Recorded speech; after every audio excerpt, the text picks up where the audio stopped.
Hello, नमस्ते। मैं आचार्य सुशीला। आज मैं आपके समक्ष शीर्षासन करके दिखाती हूँ, क्योंकि शीर्षासन हमारे मस्तिष्क में ब्लड पहुँचाने के लिए बहुत ही कारगर आसन है। अगर इस आसन से हम हमेशा करते हैं, ज़्यादा नहीं तो 1-2 मिनट करें, तो हमारे मस्तिष्क में ब्लड जाने लग जाएगा और हमारी माइंड की जो प्रॉब्लम है नहीं होगी। हमारा मस्तिष्क अच्छे से काम करना शुरू कर देगा। और हमें मतलब इससे जैसे शरीर में सबसे ज़्यादा ज़रूरी होता है मस्तिष्क, तो इस मस्तिष्क से ही हमारी सारे शरीर के अंग प्रभावित होते हैं। और इसके पास जब भी कहाँ कोई प्रॉब्लम होती है तो हमारे मस्तिष्क की जो न्यूरॉन्स हैं उस पर हमारी ये सूचना पहुंचती है और उसके बाद में वो अपनी क्रिया करता है। तो मस्तिष्क का वाइब्रेशन होना बहुत ज़रूरी है। इसलिए मस्तिष्क में ही तनाव पैदा होता है, मस्तिष्क में ही सब प्रकार की हमारी दिक्कतें पैदा होती है, तब जाकर के हमारा शरीर है वो दूषित होता है। तो इसको मिटाने के लिए हमें शीर्षासन का अभ्यास करें। लेकिन शीर्षासन का अभ्यास करने से पहले प्राणायाम में जाना होगा। प्राणायाम से मतलब छोटी छोटी सूक्ष्म क्रियाओं में जाना होगा। छोटी छोटी सूक्ष्म क्रियाओं के बाद प्राणायाम करें। प्राणायाम के बाद में हम योगासन करें, थोड़ा हार्ड आसन करें। उसका सभी का अभ्यास करने के बाद में हम सर्वांगासन का अभ्यास करें। सर्वांगासन का अभ्यास करने के बाद में हमें धीरे धीरे हम शीर्षासन का दीवार का सहारा लेकर के शीर्षासन का अभ्यास करना चाहिए। अगर ऐसा हम कर लेंगे तो हम उस तक पहुंच जाएंगे, शीर्षासन पूर्ण रूप से कर पाएंगे। अगर पहले ही अब करेंगे तो हमें कोई नस ब्लॉक हो सकती है, हमारे कोई हड्डी टूट सकती है, दिक्कत हो सकती है। तो पहले किसी व्यक्ति के सहारे से, किसी योग शिक्षक के सहारे से करें, उसके बाद में करें। तो आप सबसे मैं शुरू करती हूँ आपको शीर्षासन।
जब हम ऐसा चलते हैं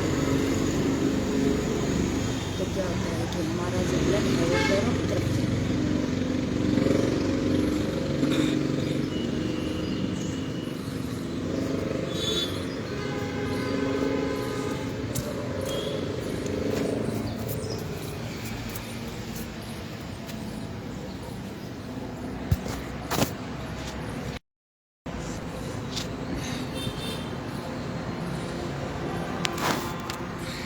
जब हम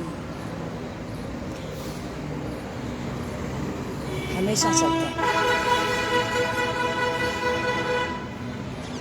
तो हमेशा ऐसा चलते हैं तो हमारा ब्लड क्या है कि हमारे पैरों की तरफ जाता है, हमारे सर की तरफ नहीं जाता है। तो सर की तरफ जाने के लिए हम या तो सर्वांगासन करें या फिर ऐसे जैसे थोड़ा थोड़ा अभ्यास करके इस प्रकार से जैसे अपने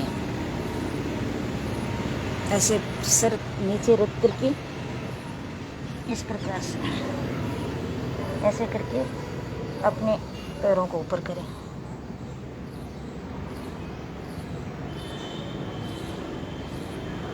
इस प्रकार से दोनों पैरों को ऊपर करें तो ब्लड है वो हमारे सर की तरफ जाएगा और फिर अपने दोनों पैरों को ऊपर ऐसे करके इस प्रकार से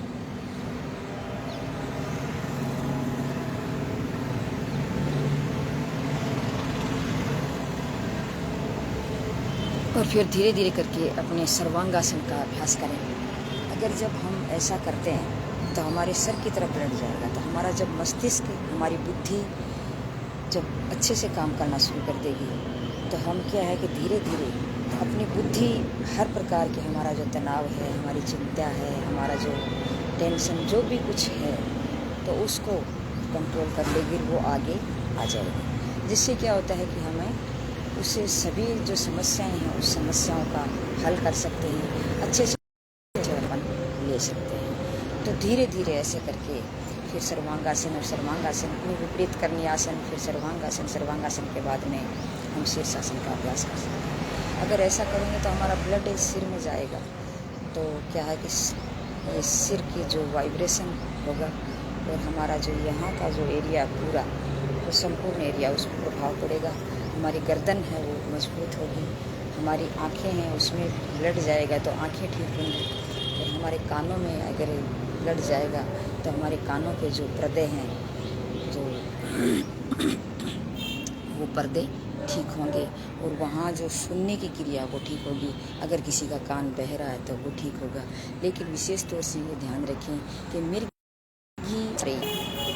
वो कभी इस शीर्षासन को न करें, क्योंकि मिर्गी वाले व्यक्ति हैं वो अपना थोड़ा थोड़ा सूक्ष्म क्रिया करके या फिर वो अपना वो प्राणायाम करके और धीरे धीरे और वो क्या है कि आसनों की तरफ बढ़ते हुए फिर जो एकदम से पूर्ण रूप से ठीक हो जाता है, उसके बाद में थोड़ा थोड़ा सर्वांगासन का और ये अपने जैसे मैंने अभी बताया आपको इस प्रकार का अभ्यास आप कर सकते हैं। अगर ऐसा करेंगे तो धीरे धीरे जा कर के अपने सारे शरीर के जो ऑर्गन्स हैं उस ऑर्गन्स पर प्रभाव पड़ेगा। और जैसे हार्ट के पेशेंट हैं वो भी जल्दी से इस शीर्षासन को न करें, क्योंकि इससे हार्ट प्रेशर होगा।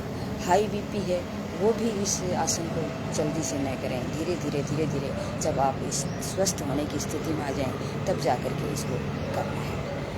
और बाकी जैसे मैं तो आपके सामने हूँ तो मतलब गठिया की पेशेंट हूँ, एलर्जी की पेशेंट हूँ, लेकिन जब मैं धीरे धीरे अभ्यास करती जब शीर्षासन की तरफ मैं जब गई तो वो अपने आप ऑटोमेटिक होने लग गया। नहीं जैसे गठिया उसका तो जॉइंट है जो दूषित होता है, जॉइंट में कोलेस्ट्रॉल जमा होता है, यूरिक एसिड जमा होता है। अगर वो व्यक्ति अगर शीर्षासन करे तो शीर्षासन में दिक्कत हो सकती है, उसे बहुत ज़्यादा दिक्कत हो सकती है। गर्दन है वो जैसे जल्दी से धड़ाम से पड़ेंगे तो गर्दन भी टूट सकती है, हड्डियाँ टूट सकती हैं, फ्रैक्चर हो सकता है। लेकिन अगर हम धीरे धीरे अभ्यास करते सूक्ष्म क्रियाओं से प्राणायाम की तरफ प्राणायाम सीखे, फिर आसनों छोटे आसन, कम हार्ड आसन और फिर हार्ड आसनों की तरफ जाते फिर विपरीत करने सर्वांगासन, फिर शीर्षासन की तरफ जाएं। तो इस प्रकार से इसका अभ्यास करें। अगर धीरे जब करते हैं ना तो सब कुछ ठीक हो जाता है, ऐसी कोई बात नहीं है। योग एक ऐसा अध्यात्म है, एक ऐसी क्रिया है जिससे हम संपूर्ण रूप से अपने आप को स्वस्थ कर सकते हैं, चाहे मानसिक हो, चाहे शारीरिक हो, चाहे अध्यात्म हो। सब प्रकार की स्थितियों से हम बाहर आ सकते हैं, सब प्रकार की परेशानियों से हम बाहर आ सकते हैं। जैसे कई व्यक्ति करते हैं कि मतलब छोटी बातों पे और झगड़ते रहते हैं, गुस्सा करते रहते हैं, एक दूसरे में फंसते रहते हैं। तो वो उसका क्या है कि उसका दिमाग वो कंट्रोल में नहीं है, उसके तनाव रहता है, वो परेशानी में है, वो अपनी लाइफ से संतुष्ट नहीं है। अगर अपनी लाइफ से जो व्यक्ति संतुष्ट नहीं है तो वो अलग अलग प्रकार की क्रियाएं करेगा और अलग अलग प्रकार से वो प्रभावित होगा और प्रभावित होकर के और इसका प्रभाव है वो गुस्से के रूप में, तनाव के रूप में और एक चिड़चिड़ापन के रूप में वो उभर के बाहर आएगा।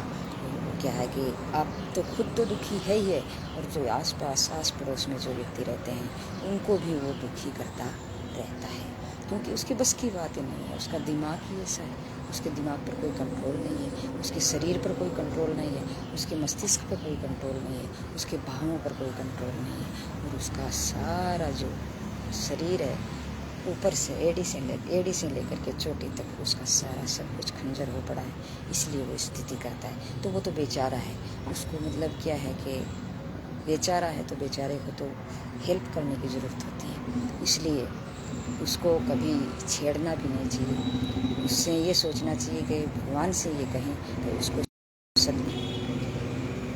तो आज मैं बस इतना ही, बाहर योगा कर रही हूँ, इसलिए धूप भी आ चुकी है। धूप का सेवन भी जैसे मतलब जब भी कोई हम आसन करते हैं, जैसे गर्मियों के टाइम में सुबह का टाइम है जो धूप का होता है, तो 2 घंटे जब सूर्य निकलता है उस टाइम धूप का सेवन करें ताकि हमारी हड्डियाँ हैं, मसल्स हैं, वो मजबूत हो। और योगा भी है जो जैसे सूर्य उदय होने से पहले शुरू करते हैं, तो धूप का सेवन 10-15 मिनट या 20 मिनट, आधा घंटा, 2 घंटा, 1 घंटा ज़रूर करें। और सर्दियों में तो करना ही करना है, गर्मियों में भी सुबह के धूप का सेवन करें ताकि हमारे शरीर की मसल्स, हमारी त्वचा, हमारे सारे शरीर पर, हमारे सारे ऑर्गन्स पर धूप का प्रभाव पड़े, जिससे हमारे अंदर विटामिन D3 की और विटामिन D की कमी न हो। तो आज बस इतना ही। मैं सुशीला योगाचार्य अपनी वाणी को विराम देती हूँ।